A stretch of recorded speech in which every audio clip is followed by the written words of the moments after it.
advantage that a nuclear submarine has over a diesel electric submarine? Now, it might be tempting to say that it's probably got something to do with the unlimited range that a nuclear submarine has. Maybe the practically unlimited endurance or unlimited dive endurance. They don't have to return to the surface at all. Or perhaps their impressive stealth, or the larger array of weapons that nuclear submarines tend to carry. All of these different advantages are significant, but really, I'm going to make the case today that these are like the free set of steak knives that get thrown in as part of the deal.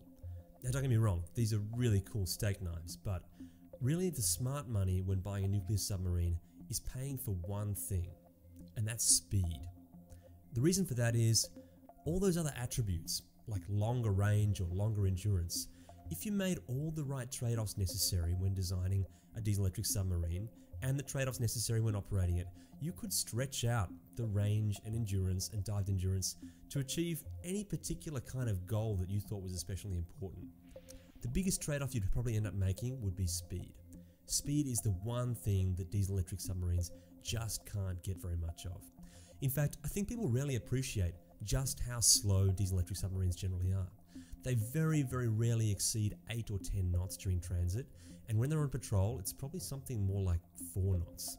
To put it in context, most passenger ships would travel at like 24 knots or something like that, so these are really, really slow things in the ocean.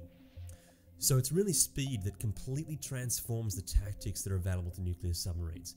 Nuclear submarines can do things that diesel submarines could never dream of, such as finding and sinking ships that are out transiting in the open ocean, or escorting a fleet of other surface ships. That should immediately raise a couple of questions, because what was going on in World War II when the Germans were using submarines in the middle of the ocean in wolf packs to sink a heap of British and American shipping? And also, why are nuclear submarines, if speed is such a huge advantage for them, steadily getting slower and slower, with the more modern ones being built now quite a lot slower than the ones that were being built during the height of the Cold War? So to answer those questions, we don't just need to understand the drivers and limitations of submarine speed, but also the drivers and limitations of the things that submarines hunt, and the things that submarines get hunted by. So basically, there are two absolutely crucial physical constants that determine the limits of submarine speed. One of them is the energy density of batteries, and the other one is the energy density of uranium-235. And there's a third energy density that determines pretty much the speed of surface ships, and that's the energy density of diesel. So those three numbers can actually be used to determine most of the operational concepts and maneuver tactics available to submarines today.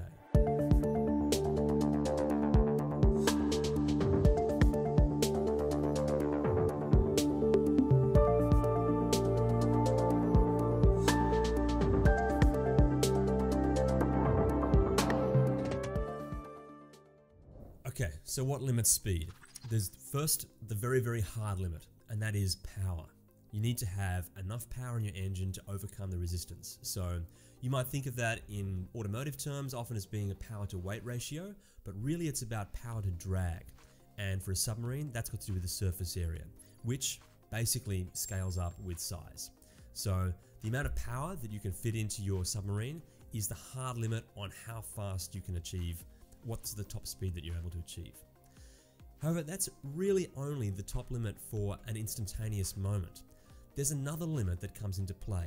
This is not such a hard, crisp limit because you can stretch it around a little bit, but that's the range, the energy that you're able to store to achieve the speed that you're after for a given time.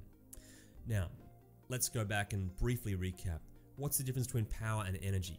One is simply how fast you use the other. Power is how fast, the rate at which you can release stored energy, i.e. it's the size of your engine. Energy is how much energy you have stored to release, i.e. it's the size of your fuel tank. So in a technical sense, the limitation on total stored energy really constrains how long you can keep the power going for, which determines your range and endurance. But there's a crucial law of physics, the drag equation, that basically means this has a really, really strong connection with the speed that you can practically attain. So, quick rehash on the drag equation.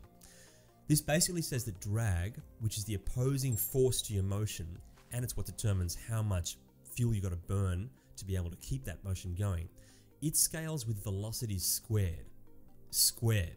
Lights and sirens, guys, this is a non-linear relationship, which means that all your simplest, most intuitive guesses about how that relationship between speed and fuel consumption works could well be wrong. Let's take a quick little example. Imagine you want a little bit more speed. You would first guess that you need a little bit more fuel and a little bit more power to get that speed. And that's wrong. To get a little bit more speed, you need a lot more fuel and heaps more power. How much is a lot? That's that little bit squared. How much is heaps? That's that little bit cubed. So that means if you want a vehicle to go, say, 25% faster, it'll need more than 50% more fuel to travel the same distance. And you'll need an engine to be almost twice the size to be able to release that power that fast. If you want to hear some more about those equations and how they work, and how the Royal Australian Navy made an incredible blunder and spent 5 years and $5 billion pursuing a submarine project that was completely unviable, check this video. So the significance of the drag equation is that going faster means you need disproportionately more fuel to cover the same distance, which means you don't just need a big enough engine to burn the fuel fast enough, but you need a big enough fuel tank to carry all the fuel to sustain that high speed for a useful distance. So you need a vehicle that can pack in that energy. So here we've identified kind of two physical or engineering limits on speed. Power. This is the hard limit. It's essentially engine size. It's the rate at which you convert fuel to your propulsive energy. It's measured in kilowatts or megawatts, which is thousands or millions of joules per second. This is the hard limit on the top speed that can be reached for any given moment. The second limit, which I'll call the third limit, is energy. This is your fuel store, and this is how much energy you have to keep propelling the vehicle at that high speed. It's measured in joules or kilojoules or megajoules. This isn't such a hard limit on what instantaneous top speed you can reach. It's a firm limit because it means what's a practical speed that you can usefully sustain. Because if you can't carry enough fuel physically to keep that speed up for a useful distance, there's no point being able to reach instantaneously that speed for just a moment. On top of the two physical limits, there's a third kind of set of limits, and these are set by economics. They're a sort of a soft limit to military vessels, but they're really the dominant factor for commercial freight cargo vessels. And they're important in war because these are often submarine prey. So it's worth just laying out how these kind of soft limits operate too. You might say, firstly, there's a question of operational expenditure or OpEx. So sure, you've got a big enough engines to reach a given high speed and you can physically fit in enough fuel to maintain it for a good amount of time, but do you want to spend all that money burning so much fuel so fast? And in lots of circumstances, including for military vessels of various types, the answer is maybe not. Then there's the question of capital expenditure, which I'll call CapEx. So now you've realized that it's so expensive to go at such a high speed most of the time, you're leaning into this difficult OpEx constraint. Do you really want to spend so much money on buying such a big engine to be able to reach those speeds if you can't usefully actually attain them at a practical cost very often? And in almost all cases for commercial vessels, the answer is no. And they downscale their engines to such a level that they are probably not going to be able to go much faster than they usually plan on going. Military vessels sometimes have a different response. So let's unpack exactly what it is that limits the speed of diesel-electric submarines. Now, firstly, let's examine the hard limit, power. What's the highest instantaneous speed that diesel-electric submarines can reach? Basically, this is not the limit that constrains them most of the time, because their power is determined by the electric motors they can carry, and also the diesel engines they use to charge the batteries to power the electric motors. Now, marine diesel engines and electric motors are both pretty power dense. Marine diesel engines can often produce like a quarter or a half a megawatt per ton. Electric motors can sometimes do much better than this. They vary widely, but in high performance electric cars, for example, you can get motors that will operate at around 4 kilowatts per kilogram or 4 megawatts per ton. That's quite a powerful motor, and that's not a big load to carry to have a lot of power in a submarine that's probably, several thousand tons. Now, if you look at the publicly available data on a whole bunch of submarines, you'll tend to find that they generally quote something like 20 knots as a top speed. And that's not really very slow, and that's because they've got ample motor packed into the submarine hull, so they can reach a pretty high speed. and that's because motors are pretty power dense. And in fact, if you really wanted to, it's probably possible they could fit an even bigger motor in. If you shift it forward a little bit so it's not too tail heavy, you could probably make the motor twice as powerful, maybe even 3 times as powerful, if you wanted to go a bit faster for a moment. But the limit that really dominates diesel electric submarines is the second constraint, the one I called the firm limit, and that's how much energy you can store to maintain a given speed. And can you maintain it for a useful period of time? Here the comparison between energy densities really shows. Where diesel has an energy density of around 45 megajoules per kilogram, lead acid batteries, which are almost universally accepted as the standard that diesel electric submarines use. Lead acid batteries have an energy density of about 0.1 megajoule per kilogram. Now, that's like a 450th of as much energy as in diesel. Now granted, diesel engines are not quite as efficient as electric motors, so you might divide that by a factor of 2 or 3 to account for efficiency, but still you've got a factor of at least 100, probably a couple hundred there. And it's this appalling lack of energy density that means that diesel electric submarines are really tightly constrained by this second limit, the limit on energy stored on board. Let's take an example to flesh that out. Let's look at the Collins class submarine and some of the facts that are publicly known about the Collins class. The motor apparently is a 5.4 megawatt motor, and we assume it has to use pretty much all that power to run flat out to reach the quoted top speed of 20 knots. Now, 4.5 megawatts is 4.5 million joules per second, alright? That's going to drain something around 50 kilograms worth of batteries every second. So that's like 3 tons of batteries drained per minute, or 180 tons of batteries drained per hour. Now on a submarine that size, a bit over 3,000 tons, they probably have around about 400 tons of batteries on board. So they've really only got like a couple of hours that they can run at that sort of speed. And that doesn't get you very far, that just gets you 40 nautical miles away. So it's very, very rare that that's going to be very useful to run at that speed for such a short period of time. We can contrast that though with the situation for the diesel engines. They're a similar power overall. They've got probably 3 1.4 megawatt diesel engines installed, so about 4.2 megawatts, not too far from the 5.4 of the electric motor. Now, if they were perfectly efficient, they would just need 100 mil of diesel per second. Now, they're not perfectly efficient. They're probably around 35% efficient roughly, so you need about 300 mil, a third of a litre of diesel per second to run those engines and that power. That's 18 litres of diesel per minute, or something like 1,000 litres, or a bit under a ton of diesel per hour. So you can see on a submarine this size that might still have maybe a couple hundred tons of diesel, that they can, running at a lower power, easily go for weeks and weeks on end and travel thousands of nautical miles. And it's the diesel that allows a submarine to do that. Without that much diesel on board, or without diesel at all accessible, depending on batteries, submarines really wouldn't be able to go very far at all. So we can establish that for diesel electric submarines, they're not limited so much by their power, but by their energy storage, particularly their electrical energy storage. So what's the situation for nuclear submarines? Is it their energy storage or their power output that limits them? For nuclear submarines, the limit definitely comes from power output. And that's because of the incredible density of nuclear fuels. They're literally a few million times as energy dense as diesel, which is already a few hundred times as dense as batteries. So, quick summary: batteries 0.1 megajoule per kilogram, diesel 45 megajoules per kilogram, uranium-235 about 144 million megajoules per kilogram.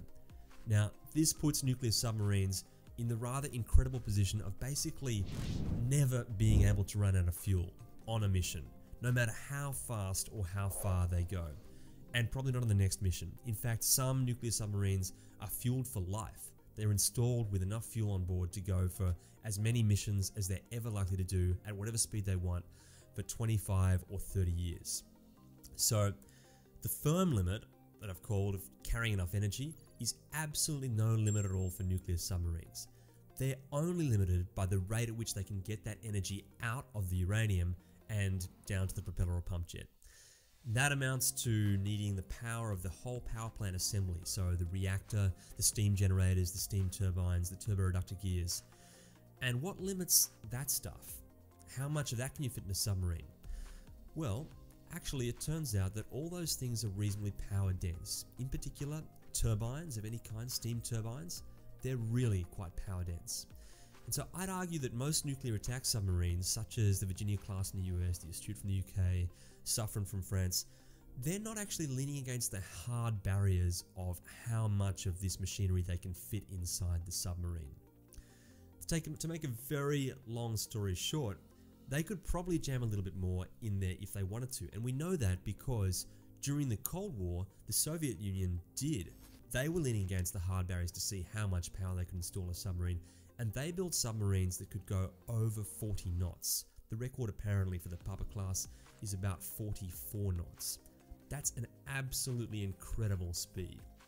So, whereas most of the Western submarines I've just mentioned, whilst nothing's official and there's no official max speed that's published, it's generally accepted that they go around about 30 knots. Some a bit over, a little bit over, some maybe a little bit under.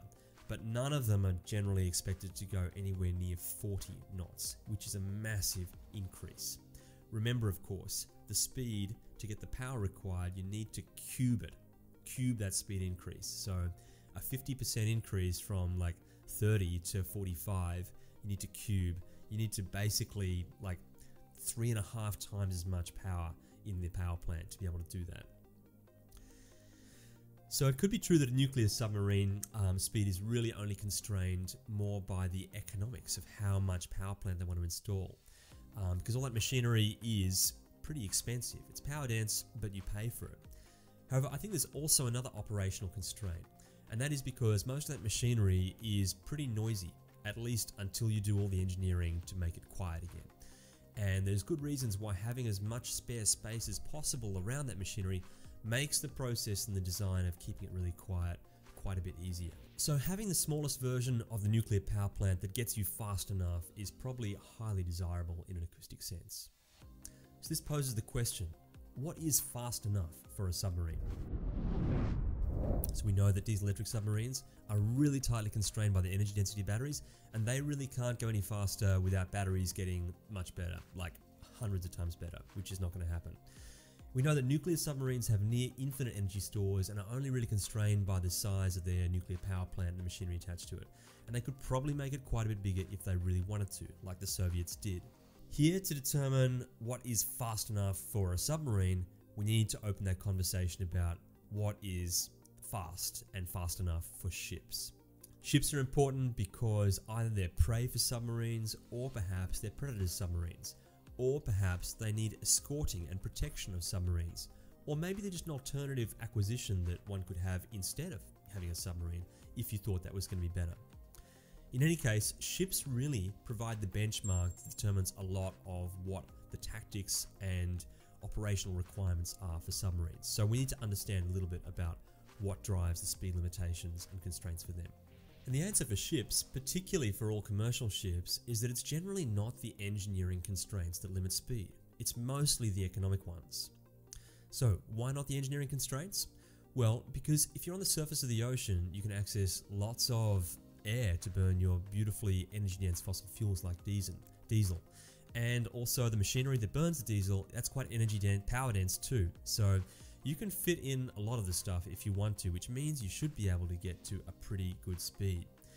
So for almost all modern large cargo vessels, if you wanted to design them for a higher speed, you probably could physically fit in a bigger engine, and you probably could carry enough fuel to run it for pretty significant distances. But would you really want to? And the non-linear relationship between speed and fuel consumption, that squared relationship, means that it costs a lot more in fuel than you save in time. So it rarely makes sense to go as fast as you possibly can. Perhaps the difference between what is technically possible and what is economically viable is well illustrated by this type of ship called the Algol class. It was a group of ultra-fast container ships, actually, built by a commercial shipping company. And they just turned out to be way too expensive to operate. And so the US Navy bought them, thinking that maybe they would want to run some very fast cargo ships sometimes. And now the US Navy, finding them still very expensive to operate, has them on a kind of lowered level of readiness, and they'll just whip them out if they really have to. And so it's a pretty clear indication that you can build a really fast ship. Like 33 knots is very, very fast for a 50,000 ton container ship. But it doesn't make sense economically ever to do that, even for military transport. So how fast do commercial cargo ships go?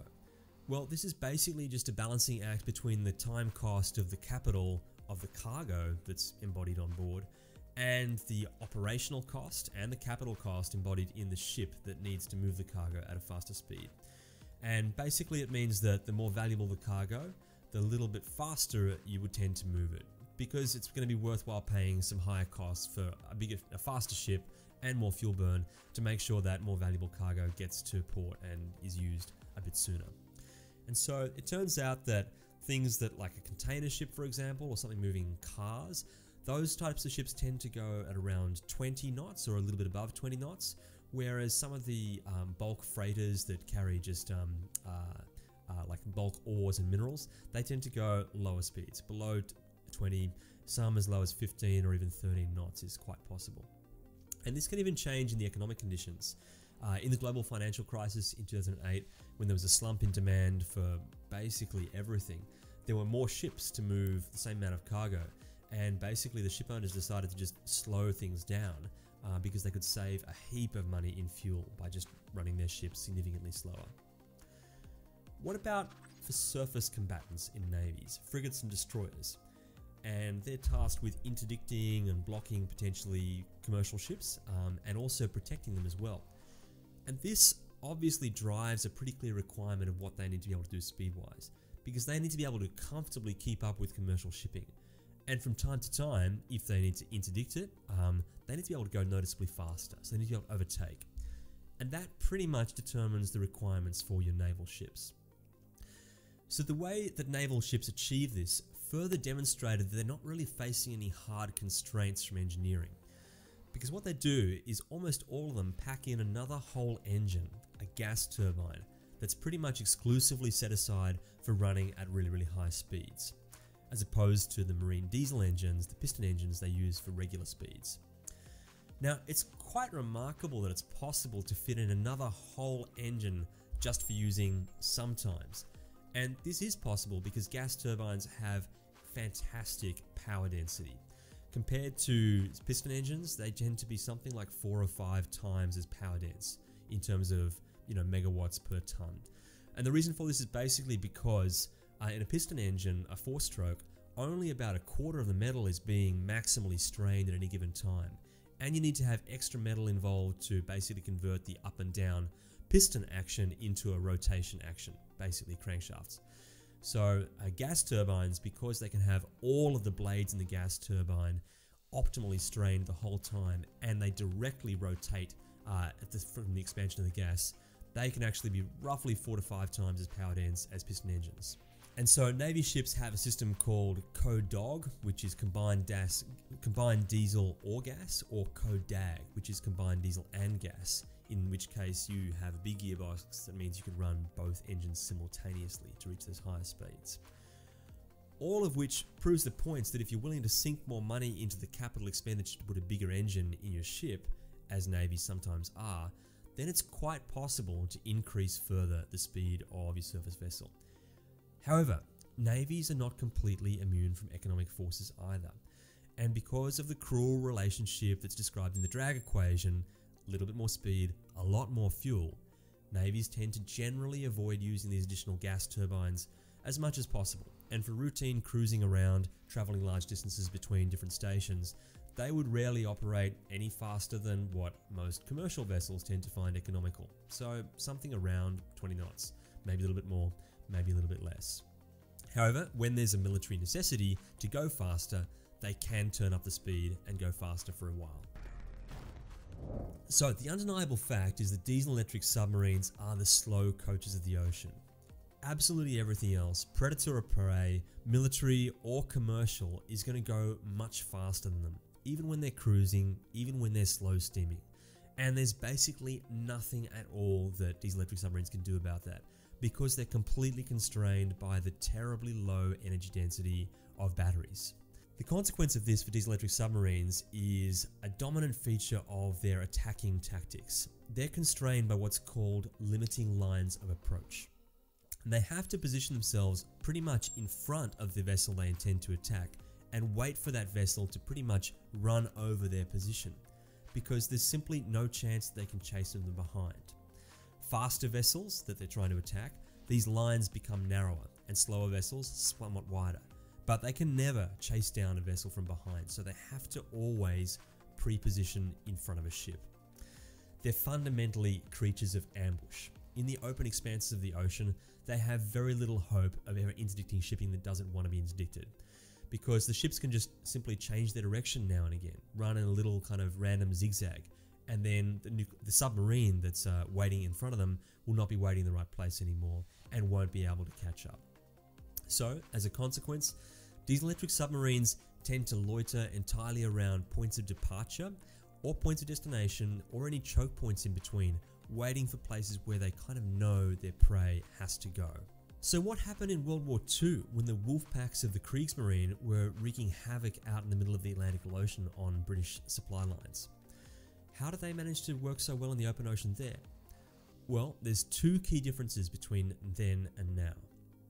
So back then, the first one is that submarines didn't generally travel submerged. They were really just surface vessels that could submerge when they were attacked or being attacked.